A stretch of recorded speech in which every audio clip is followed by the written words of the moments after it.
Good morning, everyone. My name is James Murphy. My law firm is Murphy and McGonigal. And if you're tempted to forget that, we posted a little sign here so that you'll be able to remember who's speaking with you. I've come across the pond today to talk with you about the future of regulation in the United States of crypto assets. And we're going to have fun. We're going to spend 30 minutes talking about this subject, and this subject is incredibly fun, I assure you. I've invested my career in this subject, and so I've decided that this is fun. So check me on this, but my intention is we're going to have 30 minutes of fun. Now, I have good news and less good news. Which would you like to hear first? The less good news. Okay. The less good news is regulation of crypto assets in the United States is complicated. It's complex. The good news is regulation in the United States of crypto assets is complex. The reason it's good news is regulatory complexity creates opportunity. Regulatory complexity creates opportunity. What do I mean by that? What I mean is many competitors view the regulatory complexity as a barrier to entry into doing business in the United States or raising capital in the United States. And therefore, those companies that figure it out, that navigate the complexity, have a tremendous advantage because they're going to have fewer competitors than may otherwise be the case. So I see in the audience there are many doubters of what I've just said. So I'm going to give you an illustration that proves the point. There's a video on YouTube right now. And that video is of a CEO of a large international cryptocurrency exchange.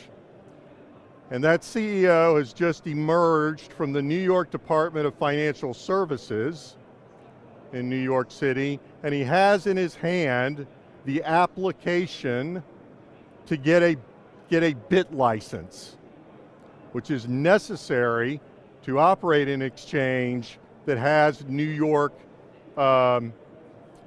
traders on the platform, or permits execution of trades in cryptocurrencies by New York residents. You must have a BIT license. And so the CEO of this well-known international exchange said, I've glanced through this application. It's way too complicated.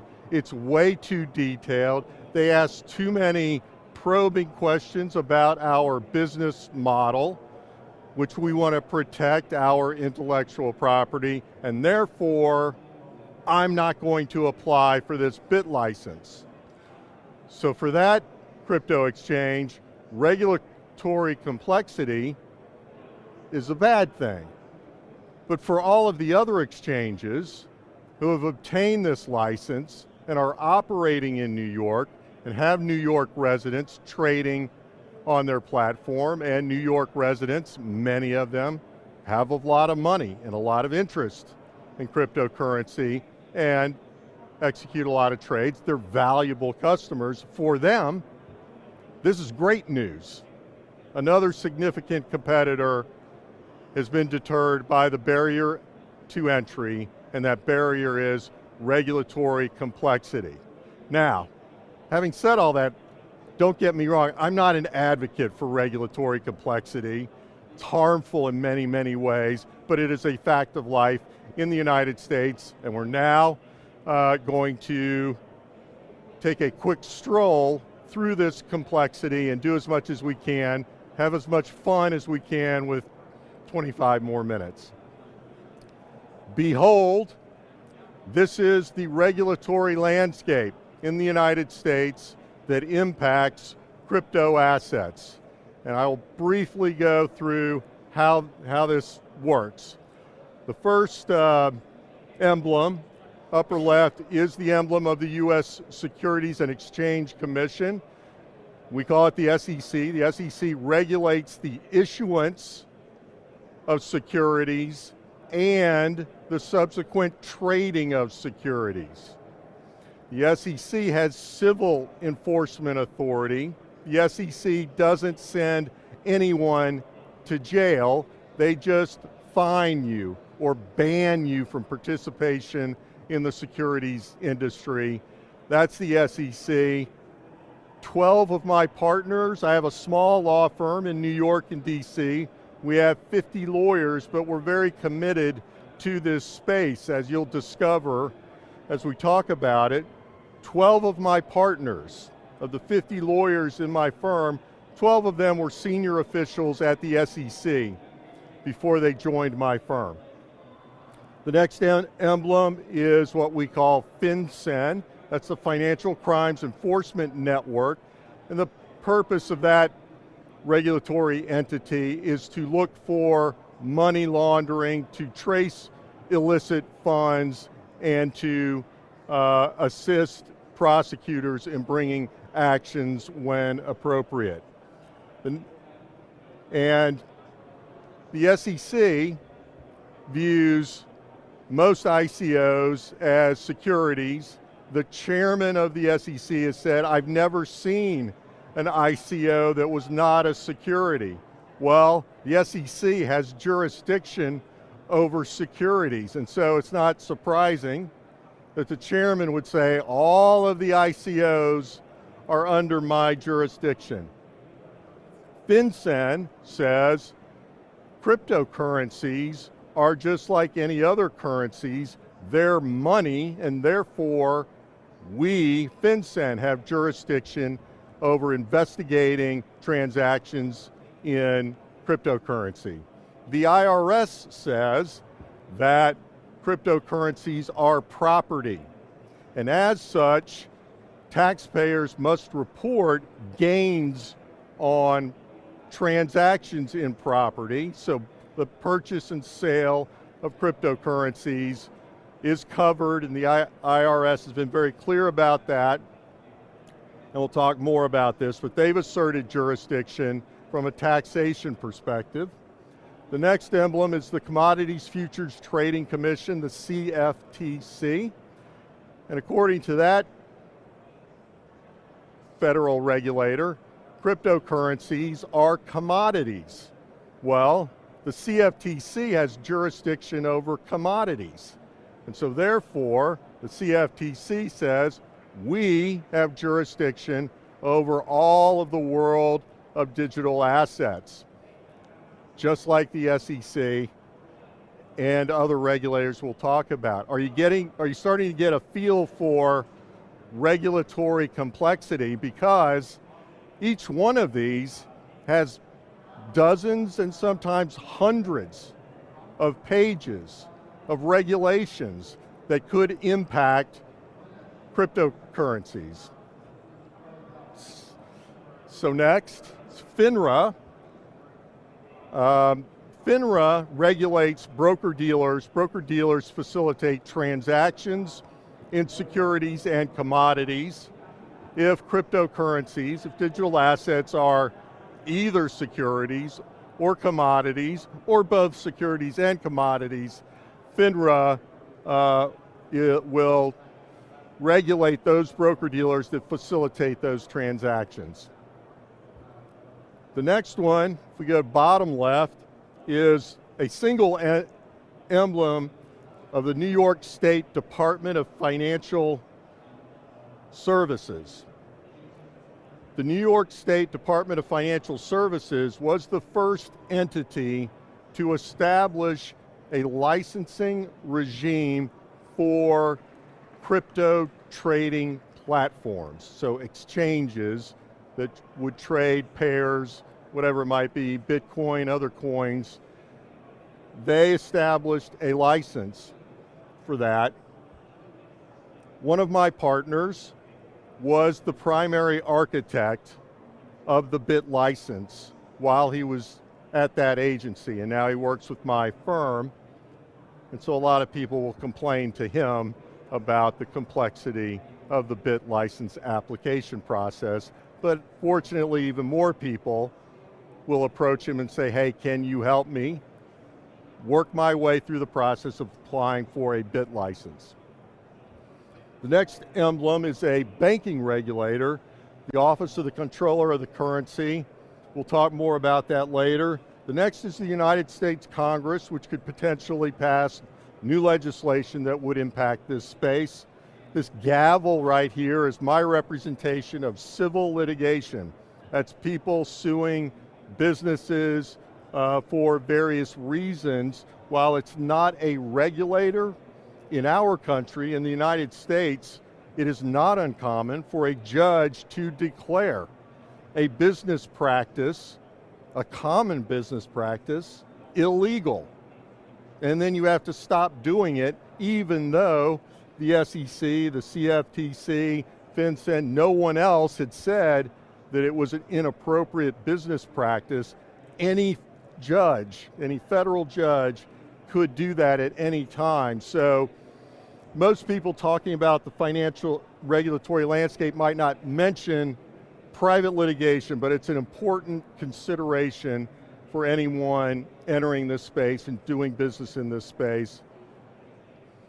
And then finally is the Department of Justice. That's the one that sends people to jail. That's the enforcer of criminal law, and they very often will partner with the SEC, the CFTC, and others to bring cases in this space when it's crossed over to something that can be prosecuted criminally. And we've seen that sort of thing in this space.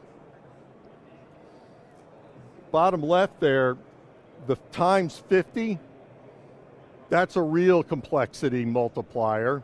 So there's 50 states. All of them have an attorney general and a securities regulator.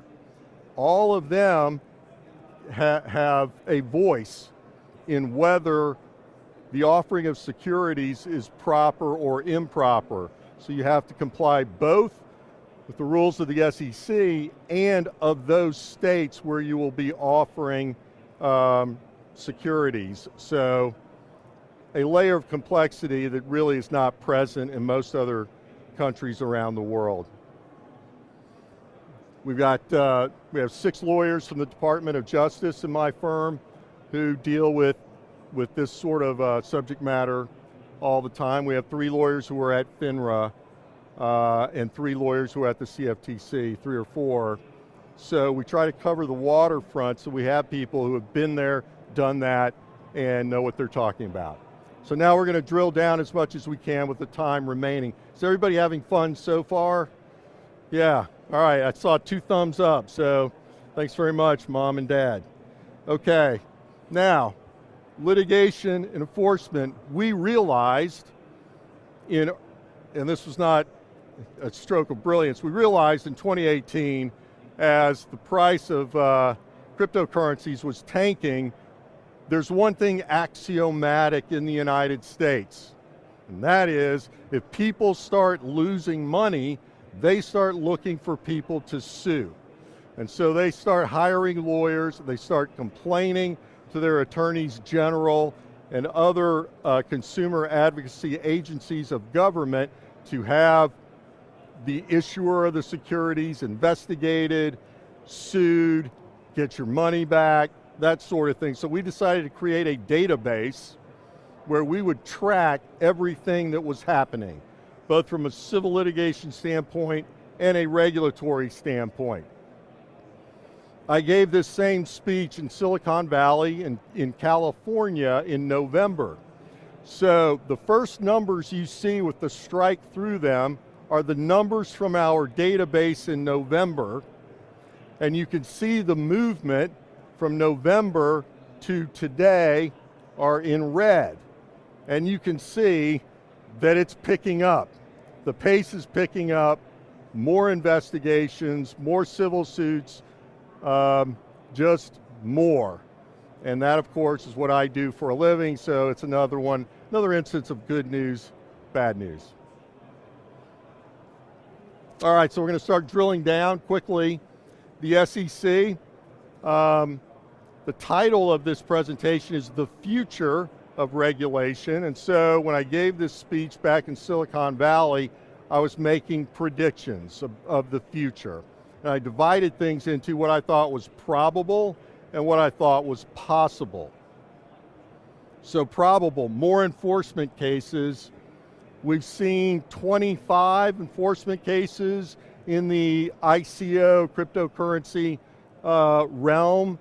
The general understanding or rumor out there is there's at least 100 more cases in process at the SEC. Most of these cases deal with the sale of unregistered securities.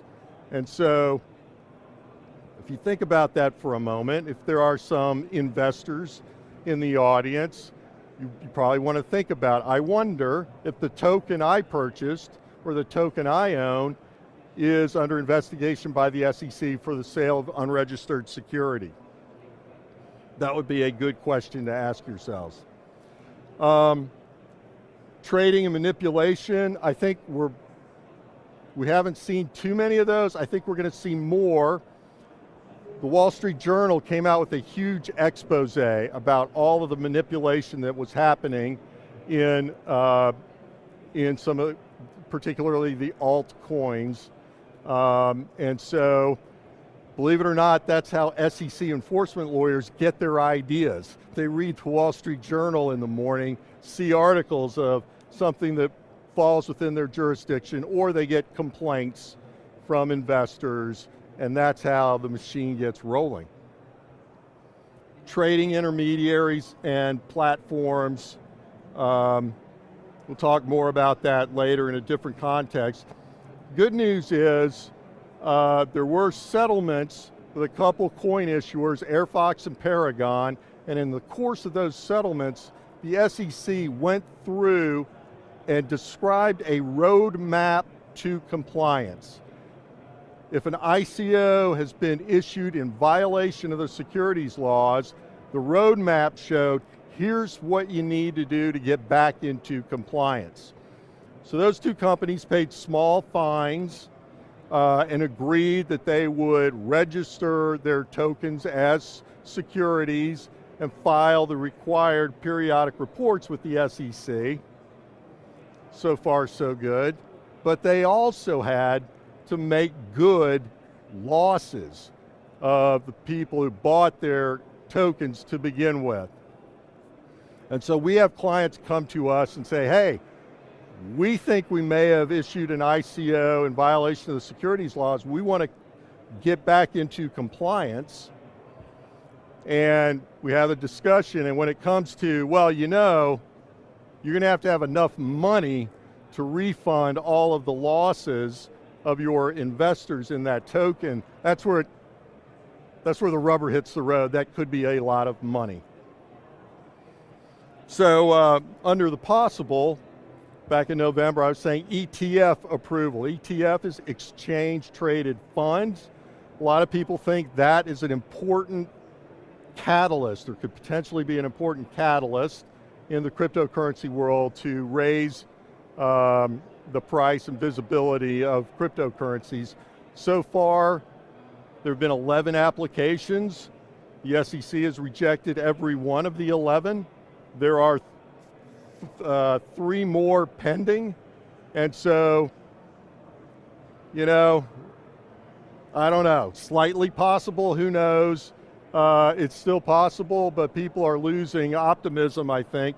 And the particular barrier is the SEC's lack of comfort with the underlying markets where these coins are traded and whether they are manipulated, whether they're liquid enough to give reliable prices and that sort of thing. That's their basic problem with that. Now, a lot of people have been begging the SEC to give some guidance on what is okay. What can we do in issuing digital assets that won't violate SEC rules. And so there have been small incremental steps. A letter by the chairman advanced the ball slightly. This April 3 statement might be worth looking up. It advanced the ball quite a bit more in explaining how the SEC looks at the question of, have you issued a security? And then the third one was a no action letter, which is something we typically recommend. Means you can go to the SEC and say, look, here's what our company does, here's what we're planning to do with this token that we want to issue, and here's how it'll be used. We want a no action letter that says the SEC will take no action against us if we deliver exactly what we have described, and Turnkey Jet Inc. got such a no action letter, and this is for charter jet services. The token is only good for charter jet services on that platform, and that's worth a read as well to give more indication of what's acceptable.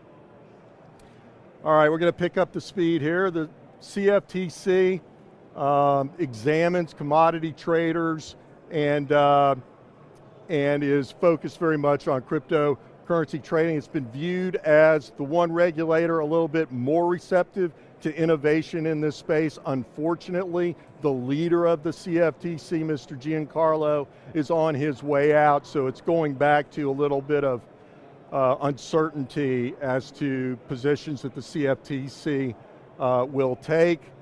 There's an application from ICE, the Intercontinental Exchange, that owns the New York Stock Exchange, where they're trying to get a derivative product issued by a company called Bakkt, B-A-K-K-T.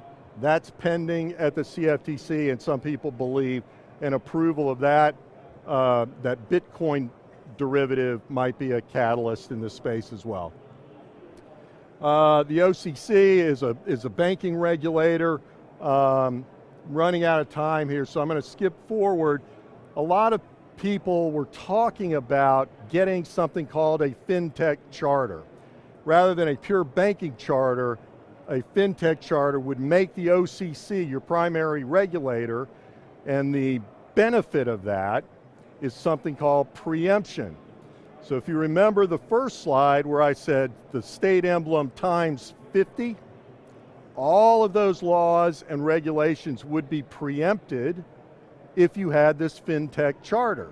So a lot of our clients, a lot of people in conferences 9 months ago were saying, fintech charter, this is nirvana, get all these states off my back, simplify and streamline. Well, not exactly. You get the OCC as your regulator, and the OCC gets very, very involved with its regulated institutions. And as the companies came to learn what the scope of that regulation looked like, they started to lose interest. And so far, there have been 0 fintech licenses granted to blockchain-enabled businesses. Next is FinCEN. We talked about that. More and more companies are learning that they're required to file SARs. SARs are suspicious activity reports about transactions in currency with them or on their platform, that they're not exempt from that, and that is quite an undertaking to have a compliance function associated with whether or not to file SARs. There's a statute that's been proposed in Congress that would provide a little bit more certainty around who is required and who is not, and clarify some of those definitions of who must file SARs. Next is the IRS. The IRS has 2 task forces right now. The first task force is a domestic US task force looking for people who are not reporting gains on cryptocurrency or compensation received in cryptocurrency. One of the problems was, as I pointed out to the group in Silicon Valley, there was a highly public survey done of basically engineering type people in this field who are compensated either partially or entirely in cryptocurrency. And the survey asked, do you intend to report your cryptocurrency income to the IRS? And unfortunately, the respondents answered truthfully. And so 46% of them said, I have no intention of telling the IRS that I've been paid in cryptocurrency.